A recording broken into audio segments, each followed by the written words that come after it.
What's up, guys? Welcome back to another episode of MMA Today. This is episode 50. I hope everybody's having a great day or weekend or whenever you guys are listening to this podcast. But we're back with another episode, guys. And we're back with the 50th episode. And before we talk about last week's fights, I just want to start off by saying thank you guys for supporting the podcast. For anybody who's been listening since day one, thank you guys so much for listening to this podcast. Or this is your first episode, guys, thank you guys for giving me a chance and listening to this podcast, guys. Hopefully you guys enjoy it and come and join the family, guys. If you guys don't know, I do have an Instagram page, MMA Today Official. I post MMA announcements as well as every Saturday besides this Saturday, because sadly there is no UFC fights, but usually I put my picks for the entire card right before the fight so you guys can see who I'm going for. So it would, guys, mean the whole world to me if you guys would just go follow my Instagram page. That is MMA Today Official. And again, I just want to say thank you guys again for supporting this podcast. It means the whole world to me, guys. I really don't make any money out of this. I just do this for the fun of it. And I just do it for you guys. Thank you guys for everybody who's always been listening to the podcast every single week. But let's stop with this nonsense and let's jump into last week's fight. Brunson versus Till. A day event. It was, surprisingly, they did this very early in the Apex. But overall, the UFC Brunson versus Till card was overall alright. That was not the craziest. The prelims wasn't crazy. The main card was 50-50. But if I could say this card just with one word or just one thing, it's just Liverpool. Liverpool. It was just, everything was about Liverpool. Everybody in the UK and England were just absolutely winning, except Till. Sadly, he did not get the job done, and we'll talk about that right now. We'll just dive in right away. This main event, Derek Brunson versus Till. As we know, that Till has not won a fight in a long time. I actually don't even remember the last time that Till has won, to be honest. And out of his last 5 fights, he's only won one fight. So Till is on a little bit in a losing streak.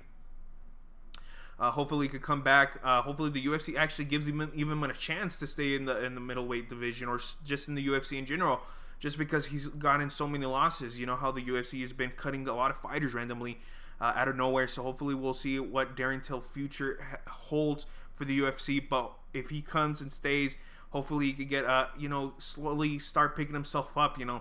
After that Woodley fight, everything has just gone downhill for him, and it's just a bummer. It's just a bummer because Till is just a great guy. He's just had that fun vibes. His Instagram is always the best, and it's just sad to see Till always keep on losing. But that's part of the fight game. Derek Brunson came in with the game plan set in his mind, and he executed it to a T. He executed it perfectly. He came in there knowing that he was going to take down Till, since he knew that Till's ground game was not the best. And Derek Brunson capitalized that. He really capitalized on that right away, right in the beginning of the fight. I think it took, 2-3 minutes before Derek Brunson went for the takedown and did it successfully. Started landing those elbows in the first round, started landing the elbows in the second round. And until the third round, Till had a little bit of success in the third round, in the beginning of the round, starting to clip him and hurt Derek Brunson. And I really thought this was Till where he was going to capitalize, but I guess he got overexcited, overextended, and that's where Derek Brunson got the legs, took him down, and got that submission. So props to Derek Brunson on that. What I've noticed about Derek Brunson, and where I'm a little bit nervous about Derek Brunson, is that he's always gotten hit and he's always gotten a little bit stunned. He got stunned in the Shabazian fight. He got hurt on the Holland fight. He's got hurt in the Till fight. He's always been getting hurt. He's been getting hurt all the time. He's getting clipped. You can see him that gets stunned in multiple moments. And, for more elite strikers, that could, in there, a little bit more time, not overextending their punches, that could really hurt Derek Brunson. Because if they keep their distance and keep on punching Derek Brunson just on the jabs and just those perfect punches, it could be a long night for Derek Brunson.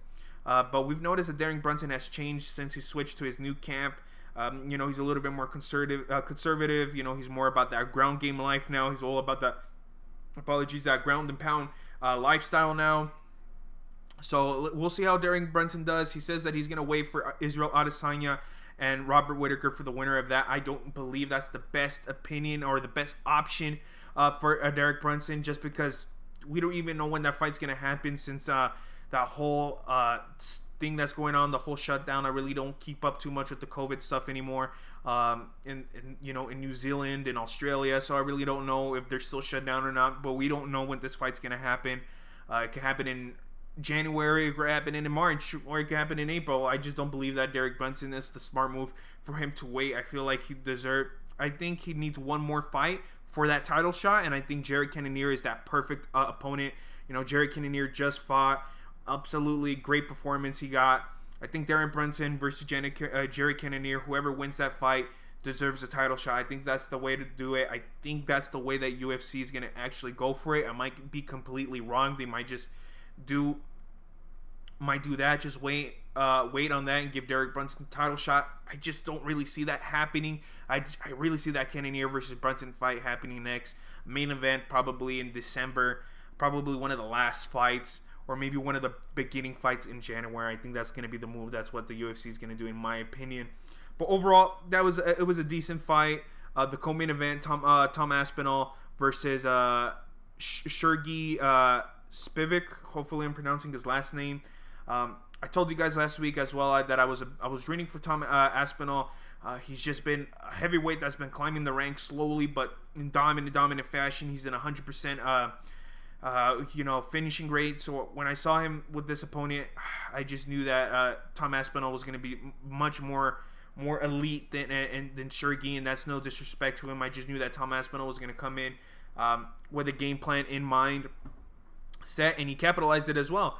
He picked the shots and hurt Sergey and got the job done. And then what amazed me more and made me a bigger fan of Tom Aspinall was after the fight in the press conference, where he was talking about that he feels that he needs a little bit more time for the top 5, and he likes to take the fight a little bit more slowly. And I really appreciate that in a fighter, seeing that he likes to take it a little bit slower, fine tune himself, fix any issues that he has and capitalize on that. Fixes any issues that he has, and just go on his career. I do believe that he will one day become the heavyweight champion. I see it. I don't know if that's going to be in a year or if that's going to be in 3 years, but I do see him for one. It could be for one, just to win the belt and then lose it again, or he could be the next legend heavyweight. But I do believe that Tom Aspinall will be the UFC heavyweight champion.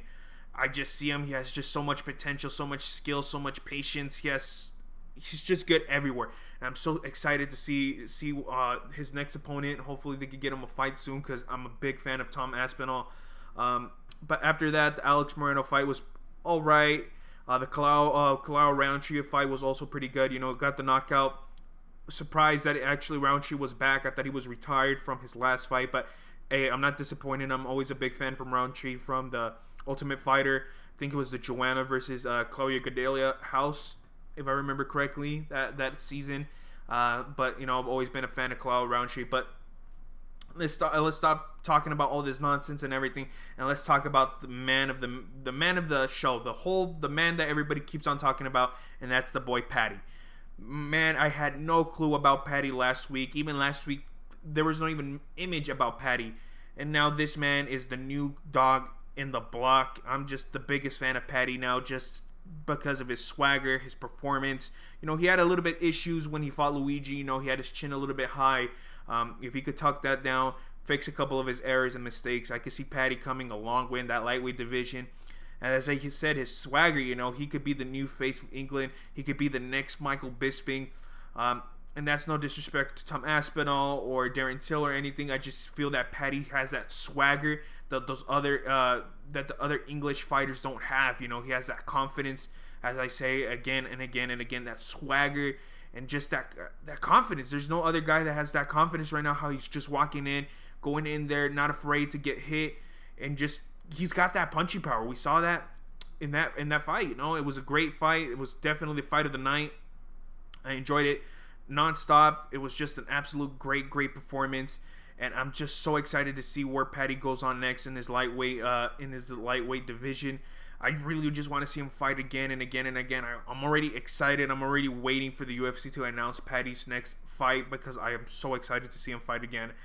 But other than that, then practically this card was nothing else. There was nothing crazy. Molly McCain got the job done versus Kim. Julian Erosa, that was a great performance. I told you Julian Erosa was going to get the job done in that one. But practically that was only it about this fight night. There was nothing else too crazy. Sadly, there is no UFC fights happening this Saturday until next week. I think we have Anthony Smith versus Anthony Smith versus Span. I had to fucking go back to see, but versus Span. So, that's going to be an interesting main event. That will be, if I understand, Anthony Smith's last fight on his contract. Maybe they'll extend him or not. We'll see how that turns out. But overall, that was it for that for this week. I mean, there is going to happen this week the Evander Holyfield versus Vitor Belfort. Sadly, the Oscar De La Hoya got COVID-19. That's sad news to always hear. We saw him in the hospital. He looked scared, to be honest. I know in the MMA community we shit on Oscar De La Hoya, but hopefully he recovers. That kind of gets crazy. I've had COVID before, and it was not that bad that I had to go to the hospital or anything like that. But it sucks that he had to pull out of the fight. I was actually curious to see him fight Vitor Belfort on this, but we'll see how that turns out. But I'm pretty surprised that Evander Holyfield is stepping in short notice. I think in 2 weeks that he's taken on this fight. To be honest, I just feel that Vitor Belfort is just going to come and just demolish Evander Holyfield. I think Vitor Belfort is not going to hold back. As well as your co-main event, I think Anderson Silva versus Tito Ortiz. I just feel that Anderson Silva is just going to go. He just beat a top boxer in Julio Cesar Chavez Jr. I think he's going to go by Tito Ortiz like nothing. Like goddamn nothing. So I'm pretty sure it's just going to be all about the Brazilians. I think they're going to take the show. They're going to run it that Saturday night. And that's it. There's really no much more news. I mean, we do have a couple of fight announcements. We did get a news that Macy Barber versus Montaña de la Rosa will be there for the UFC 269 card. So, that UFC 269 card is getting more stacked every single week, guys. I heard that's going to be in Las Vegas as well, guys. I heard Sean O'Malley, they're trying to get him an opponent as well. So there's a lot of MMA announcements, as well as your main event for UFC 269 did also get announced. Charles Oliveira versus Dustin Poirier. That's crazy news. I'm excited to see that. I really don't know who to root for in this fight. I'm a big fan of Charles Oliveira as well as Dustin Poirier. I'm leaning a little bit more Dustin Poirier at the moment. That could change later on, just because right now that Dustin Poirier train is going on. I apologize for my little burp, but it's going to be a little bit interesting fight. It's going to be a great card, UFC 269, and I'm excited. I'm super excited for this. I cannot wait for UFC 269. UFC 268 is fully stacked as well. And as well as November 20th, we did just get announced that Michael Chiesa will be fighting Sean Brady. This is going to be a great fight. Michael Chiesa coming back in the octagon pretty quick. He just lost to, Vicente Luque about a month ago, and now he's coming back. He's trying to get back in the winning column. As you guys know, I'm a humongous Michael Chiesa fan. I've met him in person. Great human being. I'm just a super diehard fan for Michael Chiesa. So anybody that he's going against, I'm going to be going for Michael Chiesa all the way, Michael Chiesa. And, I know this is the 50th episode. I really don't have anything special for you guys. It's a really short episode this week just because there's not any MMA fights that are happening until next Saturday. Next Saturday is going to be pretty stacked. As I told you, we're going to have the Anthony Smith card versus Anthony Smith versus Span. As well as we're going to have, I think Yoel Romero will be coming back in the Bellator ring. So that's going to be great to see Yoel Romero coming back. So, we're going to have to wait a little week for some MMA fights, but it is what it is. The UFC is going to take that little break. And, I'm still debating, guys. I don't know if you guys want to see it. A little vlog that I'll do when I go to the UFC card this month. I'm going to go see Brian Ortega versus Volkanovski. I think that would be like a great way to just, thank you guys for supporting the channel or the podcast in general, guys. I think that would be a great way. And so that you guys can see the journey of the UFC. I think it's UFC 266. So you guys can see how it is in the T-Mobile Arena and stuff like that, guys. But that's all I have for this week's episode, guys. Thank you guys for all the support that you guys have been showing on this podcast, guys. And I love you guys, and I'll see you guys next week. Peace.